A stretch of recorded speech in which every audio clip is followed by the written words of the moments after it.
Hello and welcome. CotoCat Mets channel back on the air. This is CotoCat with the Hot Stove Report. What's going on in the off-season for your CotoCat has got stats, updates, and lots of facts. So the first big news in the Mets off-season was that Noah Syndergaard would not be returning, was signing with the Los Angeles Angels. And Syndergaard, of course, came to the Mets in one of our best move trades.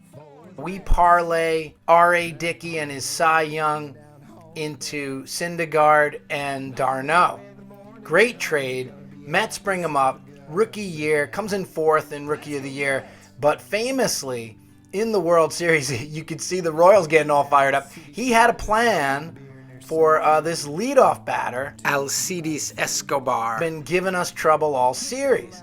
And of course, it was just to come straight up and in, knock him off his feet, take him off his game, and Escobar is just a little bit off the rest of the at-bat. There's a nasty slider.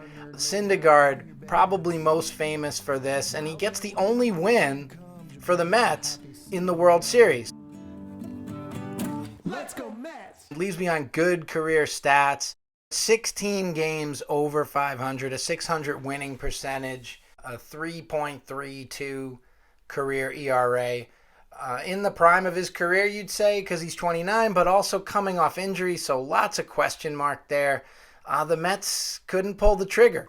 Also famous, Syndergaard, for messing with the Dodgers. After the Mets had beat the Dodgers in the playoffs the previous year on their run to the World Series, there was the famous Utley slide, or not slide, broken leg, Ruben Tejada. And Syndergaard didn't forget that. Here he's going yard twice for the Mets in LA, and the bench going insane as Syndergaard just takes the matters into his own hands. And then 2 weeks later, he famously tries to drill Utley so bad that he misses him, goes behind him. Utley, gamer, was just going to take it and run to first. He knows he deserves it. He hates that slide as his legacy. And, of course, Syndergaard most famous for getting Terry Collins, the most angry anyone's ever seen Terry Collins. Terry,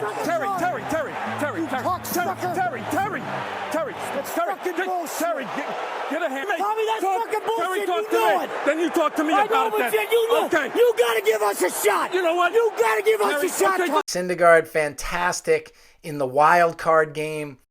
Goes 7 shutout innings. That's the game where Gillespie gets Familia for the 3-run bomb, and we lose the wild card game to the Giants. But Syndergaard just showcasing all of his pitches here in that wild card 7-inning shutout performance. So he was clutch. He wanted the ball. He had the slider and the fastball. You know, he had pitching 101. Issue with Syndergaard, of course, now is the injury, coming back from that. Mets didn't want to offer him anything too long-term, but he took a 1-year deal anyway, but he wanted to leave maybe. Met players tend to trend up when they lose the Met uniform, sadly. But we will miss you, Noah. Noah was also an outspoken player, and you gotta really just say, as a Met fan, you're gonna miss him. You wish the Mets could have found a way to keep Syndergaard. And that was the first big news to the Mets off-season. So this is CotoCat with a hot stove report of the New York Mets. Click that like and then subscribe, watch, enjoy, and take some pride in that team they call the Mets. And then we'll sing, let's go Mets!